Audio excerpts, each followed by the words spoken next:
नमस्कार. लक्षवेधीमध्ये आपल्या सगळ्यांचं स्वागत. मी प्रसाद काथे. राज्याचे माजी गृहमंत्री अनिल देशमुख यांनी तपास यंत्रणेपासून स्वतःची शक्य तितकी सुटका करून घेण्यासाठी स्वतःच्या वयाचा दाखला दिलाय. या वयाच्या बरोबरच त्यांनी स्वतःला असलेले आजार सुद्धा दाखवले आहेत आणि ते आपल्या बचावार्थ सादर केलेले आहेत.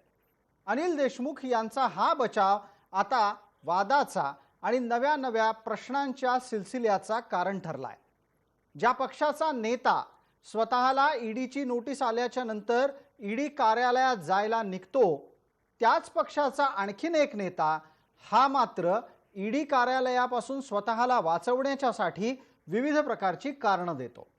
याच ईडीच्या चौकशीला छगन भुजबळ धीरानं नेटानं सामोरे गेले आणि त्यानंतरची पुढची कारवाई सुद्धा छगन भुजबळांनी अनुभवली आणि भोगली सुद्धा. पण जे भुजबळांना जमलं ते देशमुखांना का जमू नये, हाही एक प्रश्न आहेच. पण त्याच्याही पलीकडे जाऊन आता सामाजिक कार्यकर्ते थेट असा प्रश्न अनिल देशमुख यांना विचारतायत की पैसे खाताना वय आडवं नव्हतं आलं का? तपास यंत्रणेसाठी आणि तपास यंत्रणेला सामोरं जाण्यासाठी मग वयाचं बंधन का असावं? या निमित्तानं या संपूर्ण वय प्रकरणाची चर्चा करणं गरजेचं आहे. कारण अशा प्रकारचा वयाचा दाखला, वयाचा बचाव आणि वयाचं निमित्त करून राजकारण्यांचं वागणं कितपत योग्य आहे. लक्षवेधीचा आजचा विषय तोच, हे वयच असं असतं.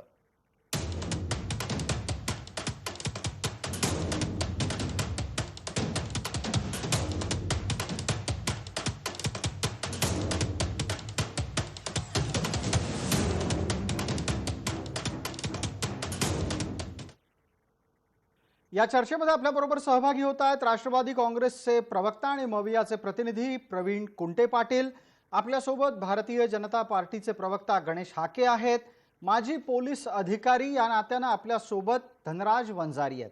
सर्व मान्यवरांचं आपण या चर्चेमध्ये स्वागत करतोय. आपल्यासाठी आता या चर्चेत सहभागी झालेल्या प्रवीण कुंटे यांना माझा पहिला प्रश्न आहे. कुंटे साहेब, जो आदर्श पवार साहेबांनी घालून दिला तो अनिल देशमुखांना का अनुसरता येत नाहीये? मला या ठिकाणी चर्चेला पुन्हा सामोरं जायच्या अगोदर मला एक दोन मुद्दे मला या ठिकाणी मांडायची परवानगी द्या. बर, वेळेची मर्यादा आहे, कृपया त्याच्यावरही लक्ष द्या, कारण आज अत्यंत कमी वेळ आपल्या हातामध्ये आहे. आणि माननीय अनिल देशमुखांनी न्यायालयाचा निर्णयाचा आदर राखत गृहमंत्री पदाचा राजीनामा दिला आणि त्यानंतर त्यांनी सातत्याने भूमिका घेतली की मी ईडीची चौकशी असेल की सीबीआयची चौकशी असेल त्याला सामोरं जाण्याची माझी पूर्ण मानसिकता आहे. आणि प्रत्येक वेळेला त्यांनी या ठिकाणी सहकार्य करण्याचं काम केलं. आणि मला या ठिकाणी पुन्हा दुसरा मुद्दा मांडायचा आहे की ज्या पद्धतीनं मागील 7 वर्षापासून देशामध्ये ईडीचा आणि सीबीआयचा राजकीय दुरुपयोग करण्याचं काम केलं जातं, मला फार आश्चर्य वाटतं. मी या ठिकाणी अनिल देशमुखांना डिफेंड करण्याच्या संदर्भात बोलत नाही. मला या ठिकाणी प्रामुख्याने मुद्दा मांडायचा आहे की मागील 7 वर्षामध्ये देशातल्या ज्या राजकारण्यांवरती ईडीची आणि सीबीआयची कारवाई जर तपासली, त्यांची नावं जर आपण तपासली, DK शिवकुमार असतील, P चिदंबरम असतील, ममता बॅनर्जी किंवा त्यांचे सहकारी असतील, छगन भुजबळ असतील, राज ठाकरे असतील, प्रताप सरनाईक असतील, मला याचं आश्चर्य वाटतं की मागील 7 वर्षात भारतीय जनता पार्टीचं जे देशामध्ये राज्य त्यांचा एकही नेता ईडीच्या आणि सीबीआयच्या कचाट्यामध्ये सापडताना दिसत नाही. याचं कारण काय नेमकं? हे स्पष्ट आहे की कुठेतरी या केंद्रीय यंत्रणांचा राजकीय दुरुपयोग ही सरकार अस्थिर करण्याच्या कुंटे पाटील, आपण जो बचाव करता आहात तो नक्की कशा अर्थाने घ्यायचा हाच मुद्दा उपस्थित होतो. मला गणेश हाके यांना प्रश्न विचारू द्यात, त्याच्या पुढचा मुद्दा आपण त्यांच्याकडे नेऊयात. गणेश हाके, राष्ट्रवादीचा काय बचाव आहे, काय तर्क आहे हा आपल्या जागी, पण वयाच्या आधारे स्वतःवरची कारवाई शक्य तितकी लांबवण्याचा टाळण्याचा प्रयत्न हा न्यायोचित म्हणावा का? अर्थात त्या पक्षात ज्या पक्षाचे राष्ट्रीय अध्यक्ष ईडीच्या कारवाईला स्वतः जायला तयार असतात. प्रसादजी, आपण फार म्हणजे योग्य असा मुद्दा उपस्थित केलात आणि फार व्यवस्थितपणे त्याचा अनालिसिस पण केलेला आहे तुम्ही की खरं आहे की कायद्याच्या समोर कोणीही त्याचं वय पाहिलं जात नाही, त्याची गरिबी, त्याची श्रीमंती, ह्या सगळ्या कुठल्याच गोष्टी पाहिल्या जात नाही. कायदा ह्याच्या समोर सगळे सारखे असतात. त्यामुळे मला असं वाटतं की वय असेल किंवा बाकीच्या आधारपणाच्या गोष्टी असतील, अशा पद्धतीच्या गोष्टी म्हणजे पुढे करून म्हणजे मला सांगा की या चौकशीपासून दूर पळून जाण्याचा जो प्रयत्न आहे तो मला असं वाटतं तो ते योग्य नाही. आणि आपण म्हणालात ना की की ज्या पक्षाचे राष्ट्रीय अध्यक्ष ईडी, खरं ईडीची नोटीस आल्या आल्या स्वतःहून ईडीच्या कार्यालयात जातात आणि ईडीच्या चौकशी करायला सांगतात. मला सांगतो की त्याच पक्षाचे म्हणजे नेते, त्याच पक्षाचे एक माजी गृहमंत्री मला सांगतात की सुरुवातीला त्यांनी सांगितलं होतं की बाबा मी सगळ्या सीबीआयची चौकशी असेल, ईडीची चौकशी असेल, या सगळ्यांना मी संपूर्ण सहकार्य करेन अगदी. असं सांगितलं. आणि मात्र जेव्हा खऱ्या अर्थानं जेव्हा प्रत्यक्ष चौकशीला सुरुवात झालेली आहे तेव्हा मात्र ती वेगवेगळ्या पद्धतीची कारणं सांगून मला सांगतो की त्या चौकशी गणेश हाके या निमित्तानं एक छोटा प्रश्न आपण पटकन धनराज वंजारींना विचारून घेऊ. धनराज वंजारी, ज्येष्ठ नागरिकांना तपास यंत्रणा चौकशीमध्ये सूट देऊ शकतात का? नाही, कायदेशीर तशी तरतूद आहे, सुप्रीम कोर्टाचे डिसिजन पण आहे. ज्येष्ठ नागरिकांना कायद्यामधली जी प्रावधानं आहे त्याचे बेनिफिट अनिल भाऊंना मिळतील त्याच्याबद्दल वाद नाही. परंतु या ठिकाणी एक महत्वाचा मुद्दा, एक तंत्रशुद्ध कायद्याचा मुद्दा मांडू इच्छितो, तो असा की क्रिमिनल ज्युरिस्प्रुडन्स, फौजदारी न्यायशास्त्र काय म्हणतं की जेव्हा एखादा गुन्हा घडतो तेव्हा त्याचा अल्टिमेट बेनिफिशियरी कोण असतो, त्याला कायद्यातून सुटका नाही. म्हणजे अनिल भाऊंना ही कल्पना आहे की आपल्याला या केसमध्ये आज ना उद्या अटक होणार आहे, कारण पहिलं बेसिक एलिगेशन हे त्यांच्या विरुद्ध आहे. त्यानंतर त्यांच्या दोन साथीदार शिंदे आणि पालांडे यांच्या थ्रू जे व्यवहार झाले ते व्यवहार रेकॉर्डवर आहे. आणि साई संस्थान जे त्यांचं आहे, ज्याच्याकडे अल्टिमेटली हा पैसा गेलेला आहे, जो पैसा वझे आणि बाकीच्या याच्यातून त्यांना मिळालेला होता, तो ही एक पुरावा म्हणून निष्पन्न होतोय. आता एखादा समजा चोरी झाली आणि मध्ये एखादा चोराने सोनाराला साखळी विकली, पोलीस त्या सोनाराकडे जाऊन ती मालमत्ता हस्तगत करतात, तसं याच्यामध्ये पण होणार. आता इथं सोनाराची भूमिका महत्वाची आहे की सोनाराला माहित होतं काही चोरीचे आहे तर सोनार त्याच्यामध्ये अटक होतो, त्याला पळता येत नाही.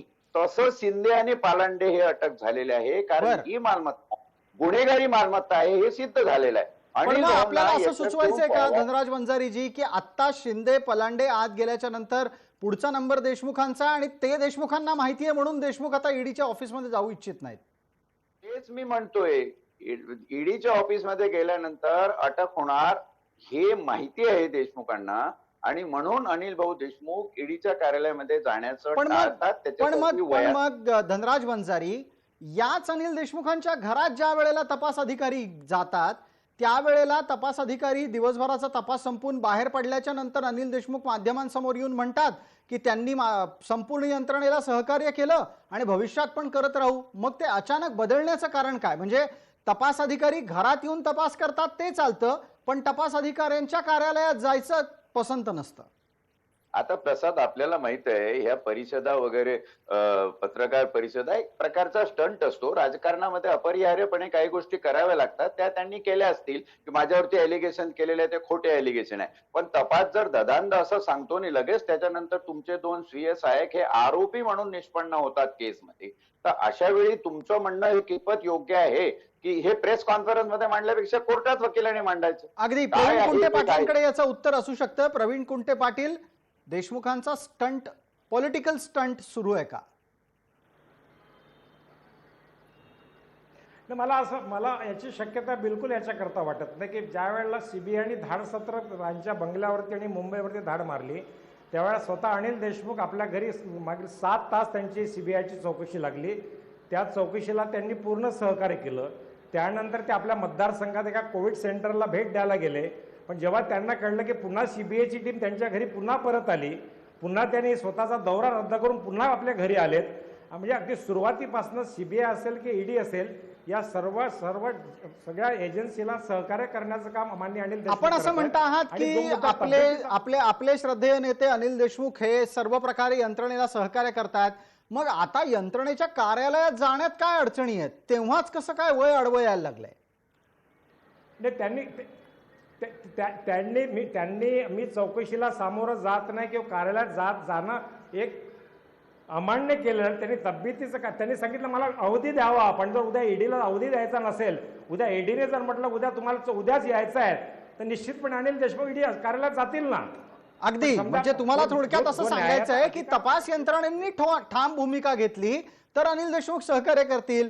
गणेश हाके, तपास यंत्रणांनी ठाम भूमिका घेईपर्यंत आरोप असलेले अनिल देशमुख बचावाच्यासाठी हर प्रकारे प्रयत्न करतात. यामागे भीती आहे, राजकारण आहे की केंद्रीय यंत्रणांचा दबाव आहे? नाही, केंद्रीय यंत्रणांचा दबाव याच्यात असण्याचं काही कारण नाही. तुम्हाला मी पुन्हा सांगतो की खरं म्हणजे केंद्रीय यंत्रणा ज्या पद्धतीनं ज्या पद्धतीचे त्यांच्यावरती आरोप आहेत, त्या आरोपाच्या अनुषंगानं ही चौकशी सुरू आहे.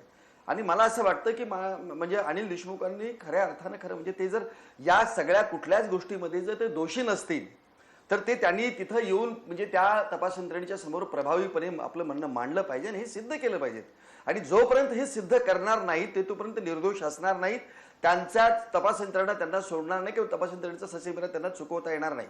आणि काहीही पद्धतीने त्यांनी जरी सांगितलं त्यांना की माझी म्हणजे दूरदृश्य प्रणालीच्या मार्फत माझी चौकशी करावी, हे करावं ते करावं, तरी पण जर तपास यंत्रणेला त्या गोष्टी त्यांना समक्ष बोलवूनच जर कराव्याच्या असतील आणि काही गोष्टी माहिती घ्यायच्या असेल तर गणेश हाके, एकच मिनिट मी आपल्याला थांबवतो कारण आपण जो मुद्दा उपस्थित केलेला आहे, आजकाल अख्खं राज्यच दूरदृश्य प्रणालीद्वारे चालवलं जात असताना दूरदृश्य प्रणालीच्या माध्यमातून स्वतःची चौकशी करायला तयार असलेले अनिल देशमुख यांचा नक्की उद्देश काय याबाबतही थोडासा आपल्याला प्रकाश टाकून घ्यायला लागेल. तो धनराज वंजारी टाकतीलच. धनराजजी, व्हिडिओ कॉन्फरन्सिंगच्या माध्यमातून अशा प्रकरणांमध्ये जबाब नोंदवण्याच्यासाठी तयार असलेले अनिल देशमुख आणि प्रत्यक्ष येऊन आम्हाला तुमच्याकडून उत्तरं हवी आहेत असा आग्रह करणारी तपास यंत्रणा, या दोघांचीही भूमिका नक्की कशी असते? दूरदृश्य माध्यमातून अनिल भाऊ देशमुखांचं स्टेटमेंट रेकॉर्ड करणं म्हणजे ते आरोपी आहे, आरोपीचं स्टेटमेंट रेकॉर्ड करणं आहे. आरोपीच्या स्टेटमेंटला पोलीस तपासामध्ये काही किंमत नसते. ते काही साक्षीदाराचं 162 CRPCचं स्टेटमेंट नाही. त्याच्यामुळं दूरदृश्य माध्यमांनी कितीही तुम्ही प्रयत्न केला तरी याच्यामध्ये तो अटकेचा ससेमिरा मला वाटत नाही की अनिल भाऊ देशमुख हे चुकवू शकतील. आणि आता राष्ट्रवादीचे प्रवक्ते साहेब जसं म्हणाले की चारित्र्य हनन हे राजकारणातली अपरिहार्य गोष्ट आहे. तुमच्यावरती तसे आरोप होतच असतात. जर तुम्ही एक मुरलेले राजकारणी आहात तर चारित्र्याला घाबरायचं कशाला? जिथे तुमच्या समोर भुजबळांचा जो माणूस 2.5 वर्ष लॉकअप मध्ये राहून राहिला, शरद पवारांचं उदाहरण आहे, तिथं चारित्र्य हननाला आम्ही घाबरतो किंवा चारित्र्य हनन होतं. ही प्रवीण कुंटे पाटील याचं उत्तर देतील. धनराज वंजारींच्या या मुद्द्याचं उत्तर प्रवीण कुंटे पाटील यांच्याकडून अपेक्षित आहे. नाही, मला पुन्हा माझ्या मूळ मुद्द्यावरती मी येतो. नाही, तुमच्या मूळ मुद्द्यावर तुम्ही यालच. आता एक नवा मुद्दा उपस्थित झालाय धनराज वंजारींचा, तो सोडू नका. धनराज वंजारी, तुम्हाला काही प्रश्न विचारू इच्छित आहेत. त्यातला एक महत्वाचा प्रश्न असा आहे की चारित्र्य हननाला मुरलेल्या राजकारण्यांना घाबरायचं कशाला? आणि अनिल देशमुख हे किती मुरलेले राजकारणी आहेत हे आपल्याला माहिती आहे, माझ्यापेक्षा जास्त तुम्हाला माहिती आहे. नाही, आरोप कसा आहे की ज्या पद्धतीनं राज्याच्या मीडियाच्या माध्यमातून आरोप सिद्ध व्हायच्या अगोदर आरोपीच्या पिंजरात उभं करण्याचा गेल्या सातत्याने जो प्रकार चाललाय हा अतिशय निंदनीय आहे. आणि स्पेसिफिकली एका विशिष्ट पक्षाच्या नेत्यांना देशामध्ये ज्याप्रमाणे पॉलिटिकली टार्गेट केलं जातं ईडी आणि आपल्या सीबीआयच्या माध्यमातून, कुठे याच्यावर सुद्धा चर्चा व्हायची खऱ्या अर्थानं गरज आहे सर. अगदी करायची चर्चा. आत्ताच्या घडीला प्रश्न हा अनिल देशमुखांच्या बाबत आहे उपस्थित. धनराज वंजारींनाही तुमचा मुद्दा पटला नाही. धनराजी, आपण आक्षेप मांडाच, पण त्याचबरोबर या मुरलेल्या राजकारण्यांच्याकडून वयाचं कारण पुढे करत स्वतःचा बचाव निर्माण करण्यानं संकेत काय जातात समाजात तेही सांगा. ते संकेत याच्यामधून चुकीचेच जातील. प्रवीणजींना मी सांगू इच्छितो की या ठिकाणी ह्या अशा गोष्टी होणारच आणि जे ठरलेलं आहे तो कायद्याचा ससेमिरा काही चुकणार नाही आहे. तुम्ही जसं म्हणाला की ते ह्या पद्धतीनं त्यांची इमेज खराब करण्याचा किंवा याचा प्रयत्न होतोय, तो पण विशेष महत्वाचा मुद्दा नाहीये. तुम्हाला आपली इमेज त्याच वेळी जेव्हा केस ऑलरेडी रजिस्टर्ड झालेली आहे, आता कोर्टाचा निर्णय यायला अजून वेळ आहे, पण ही जी अरेस्ट आणि बाकीची प्रोसिजर आहे ज्याच्यामध्ये पोलिसांना मालमत्ता हस्तगत करायची, कोणाकडून हस्तगत करायची, जोपर्यंत आरोपीला अटक करणार नाही तोपर्यंत मालमत्ता हस्तगत होऊ शकत नाही. ती मालमत्ता त्यांच्यात गुन्ह्यातली आहे हे सिद्ध होऊ शकत नाही. त्याच्यामुळे मला वाटतं आपण एक निगडेपणाने जे काही आहे त्याला सामोरं जाऊ. उद्या न्यायालय त्याचा निर्णय घेईल ना. जे काय न्यायालय आहे निर्णय अगदी घेईल. धनराज वंजारी आपण म्हणताय जे आहे त्याला सामोरं जाण्याचा निधडेपणा हवा. प्रवीण कुंटे पाटील थोड्या वेळापूर्वी धनराज वंजारींकडून एक आणखीन महत्वाचा उल्लेख झाला. आज छगन भुजबळांनी निधड्या छातीनं ईडीचा सामना केला. जे भुजबळ करू शकतात ते देशमुख का करू शकत नाहीत? नाही, निश्चितपणे अनिल सुरुवात सीबीआयला सुद्धा पूर्ण सहकार्य केलं. निश्चितपणे उद्या परवा ईडीला निश्चितपणे माननीय अनिल देशमुख सामोरं जातील. इथं काय पळून जाण्याचा प्रकार कुठेही होत नाही. त्यांनी फक्त एक आठवड्याचा वेळ मागितला. त्याच्यामध्ये काय फार मोठा काय त्यांनी चूक केली असं मला बिलकुल वाटत नाही. आणि जर त्यांना शक्य नसेल तर निश्चितपणे ते सामोरं जातील पुन्हा ईडीकडे. आपलं असं म्हणणं आहे की आठवड्याभराचा वेळ मागणं काही गैर नाहीये, पण आता यामध्ये एक भारतीय जनता पार्टीचा रोल नक्की काय तेही तपासून घ्यायला लागेल. थोड्या वेळापूर्वी प्रवीण कुंटे पाटलांनी मांडलेल्या मुद्द्यातला एक मुद्दा उचलून आपल्यापर्यंत येतो. गणेश हाके ते असं सांगतात की आपल्या विचाराचं सरकार नाही, तिथं समोरच्या पक्षातल्या लोकांच्या मागे ईडी सीबीआयच्या तपास यंत्रणा लावण्याचं काम केंद्रीय सरकारकडून होतं, असा एक प्रचलित आरोप आहे. जितके दिवस नरेंद्र मोदी सत्तेत आहेत तितके दिवस हा आरोप होत राहतोय, भविष्यात पण हा होत राहील. आपल्या लेखी देशमुखांवरची कारवाई सुडानं होतीये की कायद्यानं होतीये? नाही बघा, दोन गोष्टी पहा. 2014 पासून हे सरकार केंद्रातलं जेव्हा सत्तेवर आले माननीय नरेंद्र मोदी यांच्या नेतृत्वाखालील सरकार, तेव्हा अशा स्वरूपाच्या सगळ्याच आर्थिक ज्या गुन्हे आहेत किंवा गुन्हेगार आहेत यांच्या संदर्भामध्ये कठोर अशा स्वरूपाचे कायदे सुद्धा या केंद्र सरकारने केलेले की जे पूर्वी नव्हते. आणि त्यामुळं मला सांगा त्याच्यासाठीच्या वेगळ्या तरतुदी केलेल्या आहेत. आणि प्रामाणिकपणे जो देश आतापर्यंत 2014च्या अगोदर हा लुटला गेला अक्षरशः, म्हणजे ज्या पद्धतीच्या म्हणजे देशाची वाट लावली या पूर्वीच्या लोकांनी, ते त्याला कुठंतरी जनतेची संपत्ती, जनतेचा पैसा हा कुठंतरी मला सांगायचं राष्ट्राची संपत्ती ही अशा पद्धतीची लुटू देता कामा नये या हेतूने ज्या पद्धतीने कायद्याची कठोर अंमलबजावणी सुरू झाली त्याच्यामध्ये कोणीही असतील. माझं म्हणणं जे पद्धतीचे आरोप करतात की बाबा या दुसऱ्या पक्षाच्याच लोकांना हे कसं काय होतं, यांच्याच मागे ईडी कशी लागते, यांच्याच मागे सीबीआय. अरे तुम्ही भारतीय जनता पार्टीचे लोक आमच्या अशा काही गुन्हेगार असतील किंवा त्यांनी काही अशा भानगडी केल्या असतील, काही आर्थिक गुन्हे केले असतील तर तुम्ही सांगा ना. तुम्ही जा ना कोर्टामध्ये, तुम्ही त्यांची नावं घेऊन तुम्ही सांगा ना तुम्हाला कोणी अडवलेलं आहे. जसं एक शासकीय यंत्रणा आहे त्या ह्या सगळ्या संस्था ह्या स्वायत्त आहेत. आणि या स्वायत्त तपास यंत्रणेच्या मार्फत जेव्हा अशा पद्धतीची चौकशी होते तेव्हा मला असं वाटतं की यांच्या काळात सुद्धा अशा पद्धतीची ही यंत्रणा होती. तेव्हा त्यावेळेला अशा स्वरूपाच्या पद्धतीच्या जर माझं म्हणणं की सरकार या पद्धतीची कार्यवाही करतंय असं सरकारला दोष न देणं, दोष देणं. प्रवीण कुंटे पाटलांच्या मुद्द्यावर गणेश हाके बोलत असताना केंद्र सरकारच्या माध्यमातून द्वेषानं कारवाई होत नाही असं म्हटलंय. कुंटे पाटलांना तो मुद्दा पटलेला दिसत नाहीये. पण मान्य गणेश हाकेंना मला विचारायचं आहे, DK शिवकुमार असतील, P चिदंबरम असतील, छगन भुजबळ असतील, राज ठाकरे असतील, शरद पवार असतील, प्रताप सरनाईक असतील आणि मागच्या काळात जे पश्चिम बंगालमध्ये घडलं, गठ्ठ्याने तुम्ही सीबीआयच्या ईडीच्या चौकशा त्या ठिकाणी लावल्यात आणि ज्या पद्धतीने तुम्ही ममता बॅनर्जीचं सरकार पाडण्याचा प्रयत्न केला आणि त्या राज्याच्या जनतेने सिंगल हँडेड मॅन्डेट देऊन तुमचा डाव उधळून लावला, हे लक्षात घ्या. राज्याची जनता, देशाची जनता. आपण मुद्द्यावर येऊयात. आपल्याला बंगालची चर्चा इथे नाही करायची, आपल्याला अनिल देशमुखांची चर्चा चालू ठेवायची आहे. धनराज वंजारी, राजकारण्यांचे आपले बचाव आहेत, आपले तर्क आहेत. कायद्याच्या दृष्टीनं पुढच्या काळात जेव्हा ईडी सीबीआय तपास यंत्रणा अधिक कठोर पावलं टाकू शकतील त्यावेळेला परिस्थिती नक्की काय असेल? एखादा व्यक्ती तपास यंत्रणेच्या कार्यालयामध्ये जाबजबाब नोंदवण्यासाठी पोहोचू इच्छित नसेल तर तपास यंत्रणा काय करतात? तपास यंत्रणेला कायद्यात प्रावधान आहे. अशा व्यक्तीला अटक करण्याची प्रोव्हिजन कायद्यामध्ये क्लिअर आहे. आणि जिथं मी म्हणालो की अनिल देशमुख हे जर आरोपी आहे त्या केसमध्ये, तर आरोपीच्या जबाबाला काही पोलिसांच्या ठाई किंवा पोलीस तपासामध्ये किंमत नसते. त्याच्यामुळं पोलीस हे अटकेची कारवाई आज न उद्या करतील. प्रवीणजी जसं म्हणाले की त्यांनी 8 दिवसाची वेळ मागितलेली आहे, ठीक आहे, हा वेळ त्यांना लागू शकतो. 8 दिवसामध्ये काही त्यांचं वय खूप जास्त होणार नाही आणि जे काही ज्येष्ठ नागरिकांना सवलती आहेत अटकेनंतर लॉकअप वगैरे बाकीच्या याच्यात ते त्यांना रीतसर मिळतील किंवा उद्या कोर्टात त्यांनी अर्ज केला आणि ज्येष्ठ नागरिक म्हणून बाबा घरचं जेवण पाहिजे किंवा औषधं त्यांना पुरवली पाहिजे, बाकीचं हे सगळं होऊ शकतं. वय या ठिकाणी काही महत्वाचा मुद्दा नाहीये.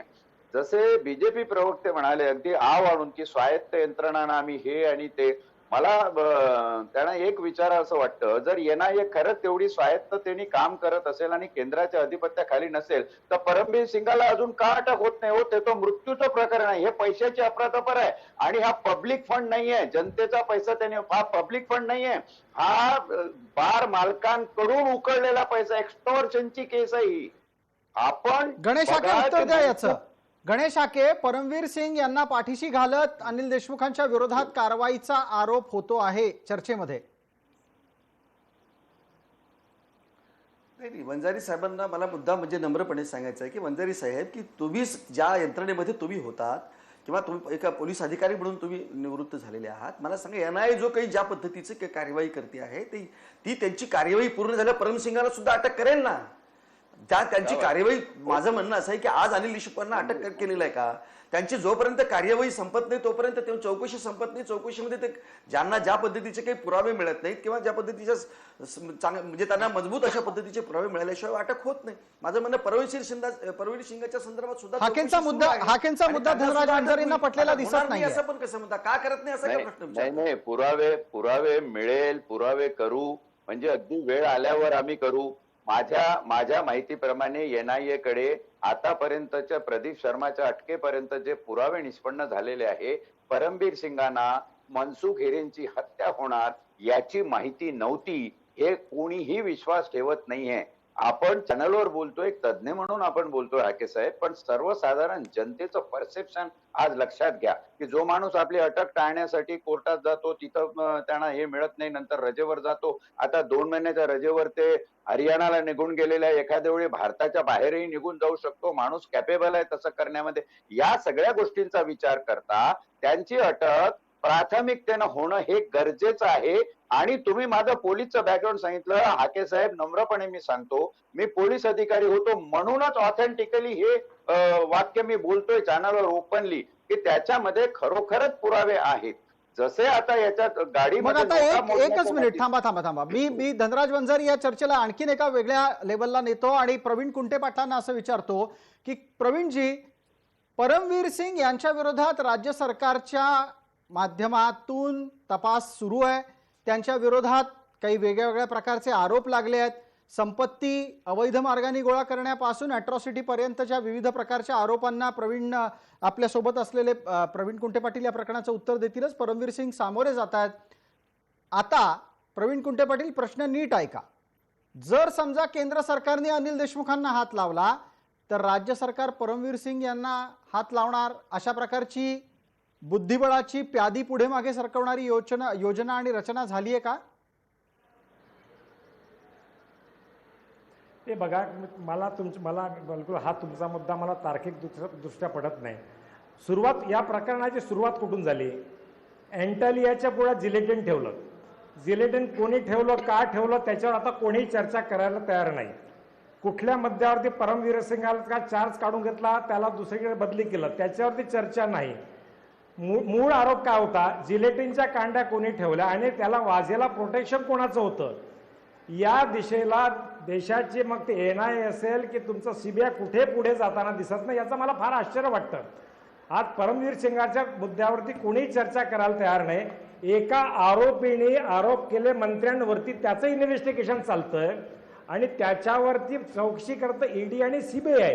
पण मला अतिशय, पण मला एक सांगा ना, एक मिनिट प्रवीण कुंटे पाटील, काल परवापर्यंत अनिल देशमुख आणि परमवीर सिंग हे एकमेकांचे अतिशय चांगले परिचित होते, चांगले स्नेही होते. परिस्थिती जशी बदलली तसतशी नातीही बदलायला लागली आहेत. जिलेटिनच्या कांड्या सापडल्या, कोणी ठेवल्या याचा शोध घ्यायचा आदेश कोण देणार? त्याचा आरोपी कोण शोधणार? परमवीर सिंगच जबाबदार होते ना त्याला. ठीक आहे, आपण पटकन गणेश हाके यांना विचारूयात. गणेश हाके, त्याच्यावरती परमवीर कारवाईचं सिंग काय? यांचा बचाव कोणी करायचा आहे? केंद्रानं करायचा आहे, राज्यानं करायचा आहे, का त्यांनी स्वतःच्या आरोपांच्या संदर्भातला खुलासा देऊन आपला बचाव करायचा आहे? बघा, आपण म्हणजे परमवीर सिंग हे आपल्या इथं म्हणजे महाराष्ट्र सरकारच्या म्हणजे नोकरीमध्ये होते, म्हणजे आहेत. आणि माझं असं म्हणणं आहे की या महाराष्ट्र सरकारला पूर्णपणे अधिकार आहे त्यांच्या सगळ्या बाबतीतली चौकशी करण्याचा. केंद्र सरकार ज्या पद्धतीने म्हणजे केंद्रातल्या ज्या तपास यंत्रणा आहेत त्या त्यांच्या अनुषंगाने त्यांची चौकशी करणारच आहेत, परंतु ते राज्य सरकारमध्ये अधिकारी आहेत, त्यामुळं राज्य सरकारला पूर्ण अधिकार आहे ना त्यांच्या संदर्भामध्ये. त्यांनी ते का करत, राज्य सरकार का करत नाहीये? माझं म्हणणं असं आहे की आम्ही कुठल्याही पद्धतीच्या परमवीर सिंगची बाजू कोणी आम्ही घेत नाही, केंद्र सरकार घेत नाही, आणि भारतीय जनता पार्टीचा असा कुठल्याही पद्धतीचा कोणालाही ठीक आहे, जाता जाता एक पटकन छोटासा प्रश्न तांत्रिकदृष्ट्या आपल्यासोबत असलेल्या धनराज वंजारींच्यासाठी. धनराज वंजारी, आता अनिल देशमुखांनी काय पद्धतीनं वागणं हे तपासात आणि पुढच्या भविष्यातील न्यायालयीन कारवाईमध्ये त्यांच्या फायद्याचंच ठरेल. अनिल देशमुखांनी सरळ तपास यंत्रणेला सामोरं जावं, जी काही कायदेशीर कारवाई असेल त्याला सामोरं जावं, अजिबात घाबरू नये. न्यायालयामध्ये जेव्हा प्रकरण येईल तेव्हा बिहेवियर हा सुद्धा एक महत्वाचा आयटम समजला जातो, एव्हिडन्स म्हणून.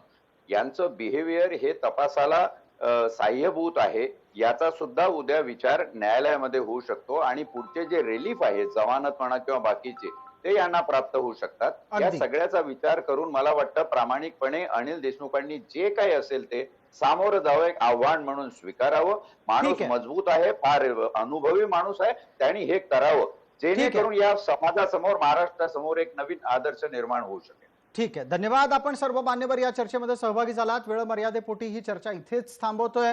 सर्व प्रेक्षकांना जय महाराष्ट्र.